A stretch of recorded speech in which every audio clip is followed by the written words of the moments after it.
Marcus turned 43 and finally opened the retirement account statement he had been ignoring for 6 months.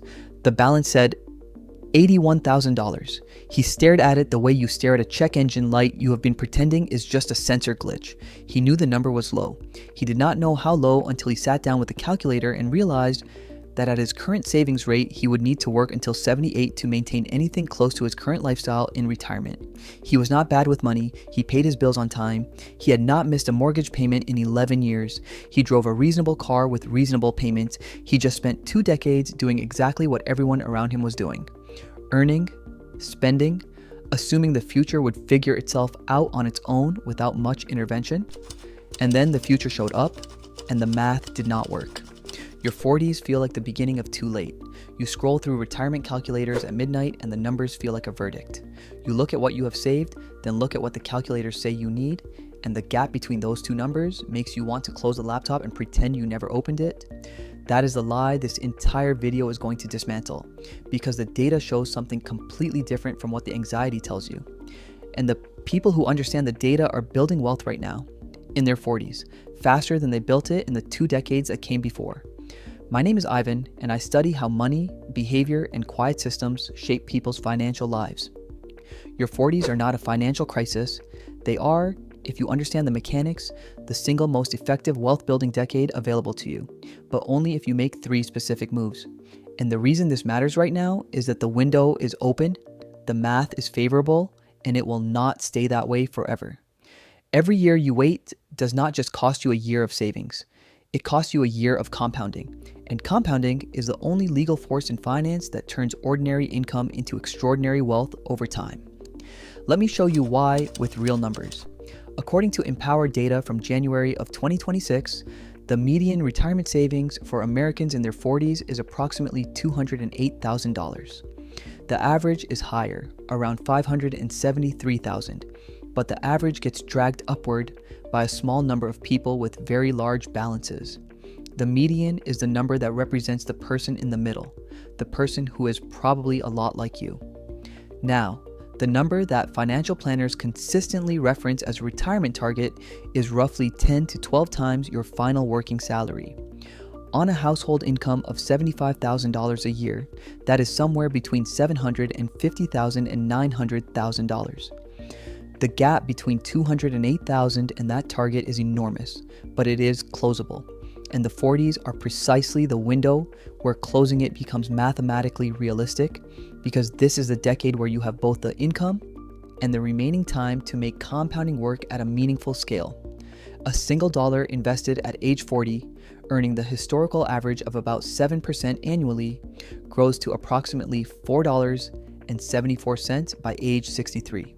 That same dollar invested at age 50 grows to about $2.41. Same dollar, same return rate.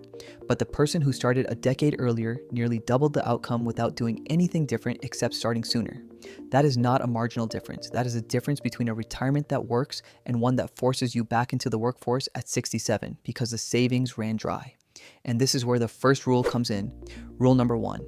Eliminate high interest debt in a specific sequence, because every dollar of debt at 21% interest is a dollar working against you harder than any investment can work for you. Here's what the data looks like right now. Total credit card debt in the United States hit $1.28 trillion by the end of 2025, according to the Federal Reserve Bank of New York. That is the highest level ever recorded since tracking began. The average APR on cards accruing interest sits at roughly 21.5% as of the first quarter of 2026. For new card offers, it is closer to 23.75%. And Generation X, people currently in their mid-40s to early 60s, carries the highest average credit card balance of any generation at about $7,155, according to Experian data. Think about what that means in practice. $7,000 in credit card debt at 21% interest with minimum payments only takes years to pay off. And during those years, you will pay thousands of dollars in interest charges alone. You are not just losing money. You are feeding a machine that actively prevents wealth from forming. Every dollar that goes to interest is a dollar that cannot go to compounding. And at 21%, the math is brutal because no reliable long-term investment has ever consistently returned 21% annually. which means eliminating that debt is literally the highest guaranteed return financial move available to you. It is not a sacrifice. It is the single best investment you can make with your next available dollar. Rich Richard sat down at 42 and listed every debt he carried. 2 credit cards totaling $9,000, a car payment with 14 months remaining, and a mortgage. He did not panic. He did not sign up for a consolidation loan or a balance transfer scheme. He sequenced. He identified which debts carried the highest interest rates and redirected every available dollar toward those first. Not evenly spread across everything, not the one that felt the most emotionally stressful, the one with the highest guaranteed cost per dollar owed. Poor Peter had roughly the same debt load, same income, same age, same neighborhood, but Peter paid minimums on everything because the minimums were manageable, and manageable is the most dangerous word in personal finance. Manageable means affordable enough to ignore. And when you can afford to ignore a problem, you usually do, right up until you cannot afford the consequences anymore. The reason this first rule matters so specifically in your 40s is the concept of peak lifestyle inflation. Research from the Bureau of Labor Statistics shows that household spending peaks between ages 40 and 54. This is the decade when mortgage payments, car payments, children's activities, insurance premiums, and lifestyle expectations all converge at their maximum levels simultaneously. Income is at or near its peak too. BLS data from 2025 shows that median weekly earnings for workers aged 35 to 44 reach $1,385. The highest of any age bracket measured, but the spending rises to match it almost perfectly. Every raise gets absorbed by the lifestyle before it ever reaches a savings account. Every bonus disappears into a kitchen renovation or a vacation or a car upgrade that felt like a reward for working hard all year. That is why the debt elimination sequence is not just a financial move, it is a psychological one. High interest debt creates a background static in your financial thinking that you do not even realize is there until it is gone. It makes you avoid statements, it makes you skip the math, it makes you disengage from your own numbers and from the reality of your financial trajectory. People carrying debt they feel guilty about do not run retirement projections because they are afraid of what those projections will say. Remove the debt and the avoidance ends. The clarity returns. You start engaging with your money as an active participant instead of as a passenger hoping the plane lands safely on its own. Richard eliminated his credit card debt in 9 months by redirecting $350 a month he had been spending on subscriptions he forgot he was paying for. Dining out he could not remember a week later, and impulse purchases that added up to far more than he expected when he actually tracked them for a single month. The money was already there in his budget. It was just leaking through dozens of small holes he had never bothered to count. And when the cards were paid off, 2 things happened that changed everything. First, the $350 a month plus the minimum payments he was no longer making became free capital, ready to be redirected towards something that builds value instead of destroying it. Second, and this is the part that does not show up in any spreadsheet or calculator, he started actually looking at his finances voluntarily. He opened the statements without that knot in his stomach. He ran the projections with curiosity instead of dread. He engaged with his numbers because they were no longer a source of shame, but a source of possibility. When the weight of debt lifts, the avoidance lifts with it. And this is not a small thing. Financial avoidance is the single most expensive habit in personal finance because it compounds in the wrong direction. Every month you avoid looking at your numbers is a month where leaks go unpatched, opportunities go unnoticed, and bad assumptions go unchallenged. You cannot build wealth while you are hiding from your own financial reality. Eliminating the debt is what makes the next 2 rules possible, not just financially, but psychologically. It turns you from someone who is afraid of the math into someone who is empowered by it. Rule number 2. Accelerate retirement contributions using the most tax-efficient accounts available to you, because your 40s are the last decade where full power compounding still has enough runway to meaningfully change your outcome. Here is why the timing matters at a mechanical level. In 2026, the standard contribution limit for a 401k is $24,500 per year. If your employer offers a match, that is additional free money added on top of your contributions. Once you turn 50, you become eligible for catch-up contributions, an additional $8,000 per year, bringing the total possible contribution to $32,500. And for a brief window between ages 60 and 63, there is a super catch-up provision that allows an additional $11,250, pushing the total annual contribution to $35,750. These limits exist for a reason. Lawmakers understood something that the average person in their 40s does not fully grasp. The back half of a career is when income is highest and the compounding window is shortest. The catch-up provisions are specifically designed to let people accelerate in exactly the window where acceleration matters most. But here is the critical insight that separates people who retire comfortably from people who do not. You should not wait until 50 to start maximizing. You should use your 40s to build the habits, the cash flow structures, and the financial architecture that makes maximizing automatic when those catch-up provisions become available. The people who suddenly try to jump from 6% to the maximum at age 50 almost never sustain it because the lifestyle shock is too severe. The people who gradually ramp up through their 40s arrive at 50 already conditioned to live on less than they earn. Rich Richard increased his 401k contribution from 6% to 18% at 42, the month after his credit card debt was eliminated. He also opened a Roth IRA and set up an automatic transfer of $400 per month. Not because he suddenly had more money. His paycheck was the same, because the money he had been sending to credit card companies was now redirected into accounts that compound tax-free for decades. The elimination of debt in Rule 1 created the cash flow that funded Rule 2. This is why the sequence matters.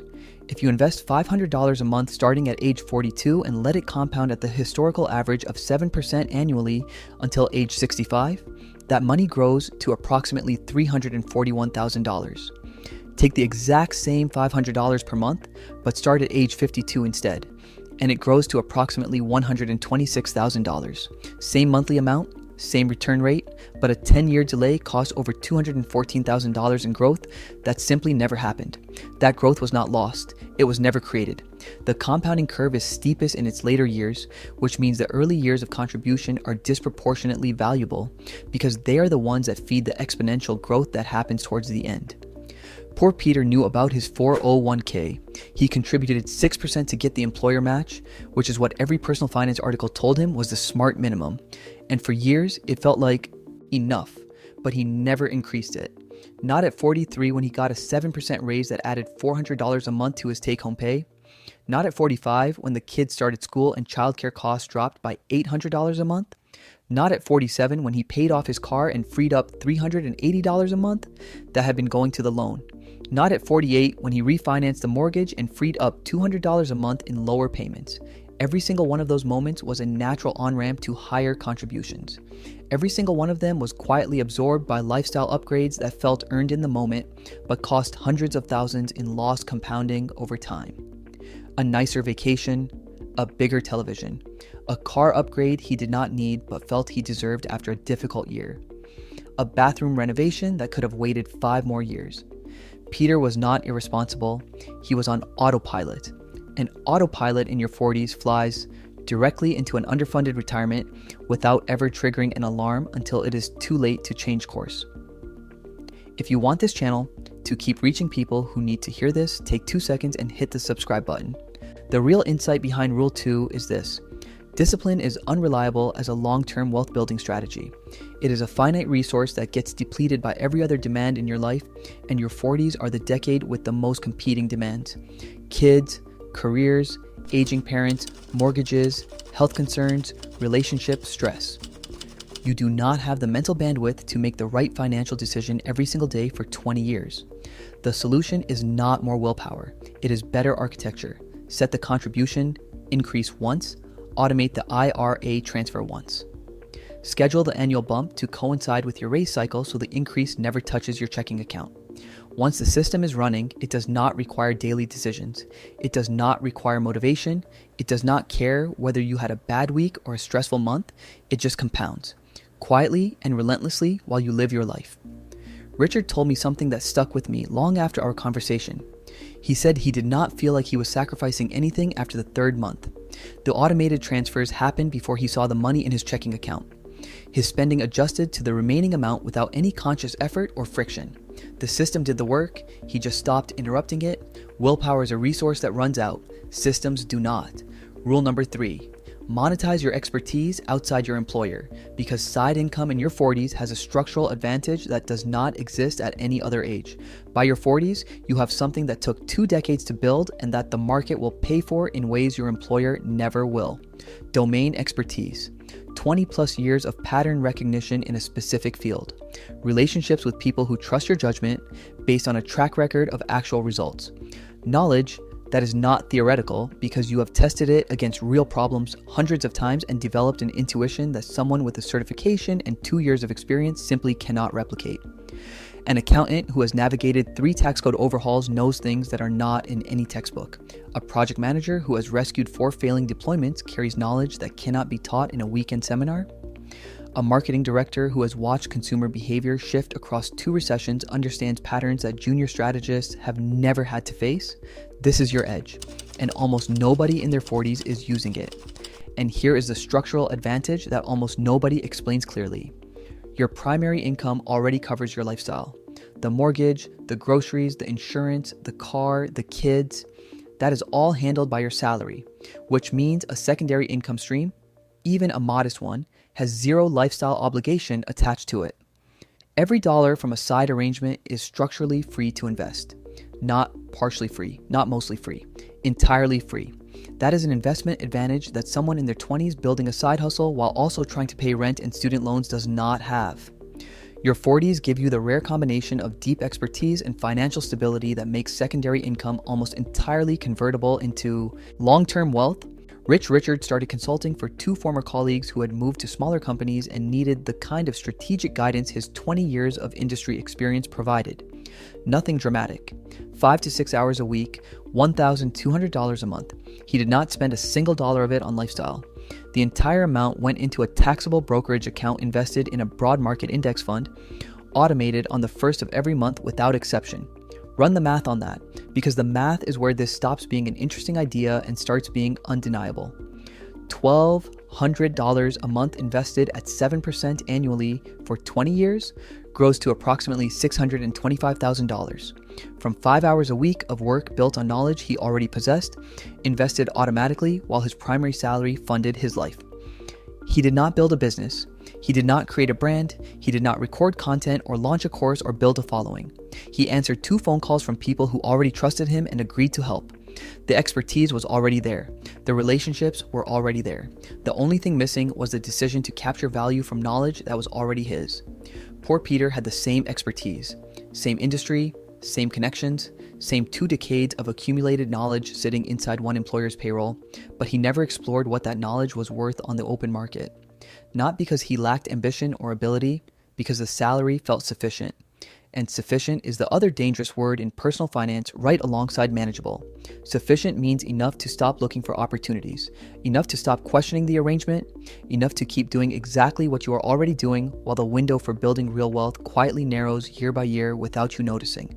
And the second reason this rule matters, the one that is harder to put a number on but arguably more important than the investment returns, is resilience. If your entire financial existence depends on one employer making one set of decisions about your compensation, your role, and your continued employment, you are one restructuring meeting away from a financial crisis that you have 0 control over. By your 40s, you have watched this happen to someone you know personally. A merger that eliminated entire departments overnight, a new director who brought in their own team, a quarterly earnings miss that triggered layoffs nobody saw coming until the calendar invites appeared. A second income stream is not about ambition or hustle culture or entrepreneurial glory. It is architecture. It is the structural redundancy that keeps the entire financial system from collapsing under a single point of failure. Here is the part that brings all 3 rules together, and the reason they work as a connected sequence rather than as 3 isolated tips you can pick from a listicle. Rule 1 removes the drag. High interest debt is a negative compounding force. It actively destroys wealth every single month it exists. Eliminating it does not just save money on interest payments, it changes how you relate to your own finances, it lifts the avoidance, it creates engagement, it makes you a participant instead of a spectator. Rule 2 turns the freed capital into compounding fuel. The money that was flowing to credit card companies gets redirected into tax-advantaged accounts where it grows untouched for decades. Automation removes the decision fatigue that causes most people to chronically undercontribute, even when their income would support much higher savings rates. Rule 3 adds entirely new fuel from a source that has no competing obligations. Side income built on existing expertise flows directly into investment accounts because the lifestyle is already fully funded by the primary salary. It accelerates the compounding curve without requiring a higher salary, a promotion, or a stroke of luck. Marcus, the one from the beginning of this video, ran all 3 rules in sequence over 14 months. First 4 months were aggressive paydown of $9,000 in credit card and personal loan debt, redirecting a gym membership he had not used since February, a streaming bundle he forgot he was paying for, and 60% of a clothing budget he realized was driven entirely by impulse rather than actual need. Month 5, he increased his 401k contribution to 20% of his salary and opened a Roth IRA with a $300 monthly auto transfer. Month 8, he started advising a startup founder in his industry for $800 a month, all of which went directly into a brokerage account. 2.5 years later, his combined investment accounts had grown by more than they had grown in the previous 12 years combined. Not because he earned more money, his salary was exactly the same. Not because the market had a historic run, the returns were average. Not because he discovered some secret strategy that nobody else knew about. Because the structure changed, the direction of the money changed, the leaks were sealed, and the plumbing was rebuilt to route everything toward compounding instead of toward interest payments, lifestyle inflation, and spending he could not remember 3 weeks later. The same income that had been quietly failing him for a decade was now quietly building the future he had been afraid to calculate. He said something that captures the entire philosophy behind these 3 rules better than any chart or data point. He said, "I spent 15 years thinking I needed a bigger income to build wealth. I just needed a better system for the income I already had. Your 40s are not a closing window. They are an opening one, but it is a window with a timer, and the timer does not negotiate or pause or wait for you to feel ready. Every year the 3 rules run, the compounding curve steepens. Every year they do not run, the curve flattens, and the gap between where you are and where you need to be widens in ways that become genuinely difficult to close once you pass 50. The math does not care about your intentions, it only responds to your actions. You do not need to earn more. You do not need to take extraordinary risks. You do not need luck or inheritance or a market miracle or a winning stock pick. You need a sequence. Eliminate the drag, accelerate the compounding, add fuel from what you already know. 3 rules, available to almost anyone earning a reasonable income in their 40s. Run them quietly. Let time do what time does when the math is working in your favor instead of against it. The gap between being financially stuck and being financially free is not income. It is behavior running on a system that does not require you to think about it every single day. The people who build real wealth in their 40s do not have more discipline than the people who do not. They have better financial plumbing. And plumbing, once installed correctly, works whether you are paying attention to it or not.